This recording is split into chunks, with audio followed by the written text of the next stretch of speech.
মিরাজ, তোর কাছে আমি আইছি ইমার্জেন্সি কিছু কথা বলার জন্য। এখন মূল কথা হচ্ছে, তুই তো জানিস এলাকার ভিতরে মিন্টু ভাই তোরে সব থেকে বেশি ভালোবাসে। এখন মিন্টু ভাই যদি চায় তাহলে বিচারটা তোর দিকে করে দিতে পারবে না। এই জন্যই ভাই তোর কাছে পাঠালো, তুই যদি লাখখানিক টাকার ব্যবস্থা করে দিতে পারিস তাহলে আর বিচার নিয়ে তোর আর কোনো টেনশন করা লাগবে না। লাখ খানিক টাকা চাইছে মানে? ভাইয়ের সাথে আমার টাকার সম্পর্ক নাকি?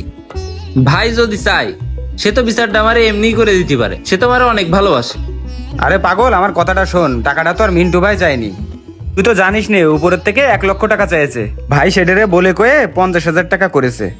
এখন তুই যদি এই টাকার ব্যবস্থাটা করিস তাহলে মিন্টু ভাই ন্যায় অন্যায় যে বিচারটাই করুক তাতে আশরাফুলের কিছু করার থাকবেন না। আরে টাকা লাগলে দেবো, সমস্যা কি?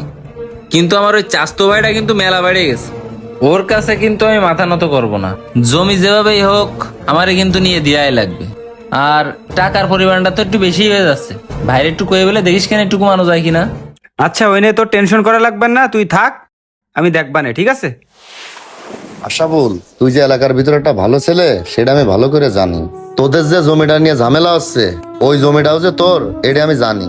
এখন তুই তো জানিস আশাফুল, মিরাজের উপরে কিন্তু বড় হাত আছে। তার টাকা পয়সা খাওয়ায় বিচারটা কিন্তু ওর পক্ষে নিয়ে নেবে না। এখন তুই কি করবি? ও টাকা পয়সা খাওয়ালেই তো হবে না, ন্যায় বিচার যেটা সেটাই তো করা লাগবে, বোঝেননি? আমার যত জমি আছে তার ভিতরে এই জমিটাই সব থেকে ভালো জমি। এখন আমার যদি জমি বাঁচাতে যায় কিছু খরচ করতে হয় তা করবো, সমস্যা কি? মেম্বার সাহেব, ওর বাপ মরার আগে ওরে যা কিছু দিয়ে গেছে আমি তো তার কোনো দিকে নজর দিইনি, তা আমার বাপ আমারে যা দিয়ে গেছে ও তার দিকে নজর দেবে কেন? আরে পাগল, আমি তো এই কথাই তোরে বলতে আসলাম।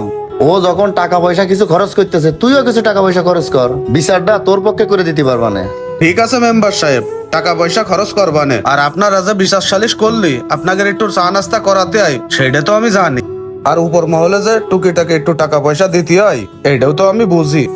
তা বিচারটা কিন্তু সুষ্ঠুই করে দিতে হবে না। এখন যদি আমি নিজে নিজে ভাইয়ের সাথে বিচারাদি করতে যাই তাহলে তো আর বিচার হবেন না, মারামারি হবে না।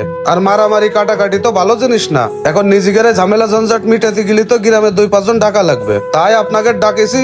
এখন আপনাদের কাছে একটাই দাবি, বিচার আমার পক্ষে করা লাগবে না, আপনারা শুধু ন্যায় বিচারটা করে দেবেন, এটাই হচ্ছে আমার মনের কথা, বুঝেছেন?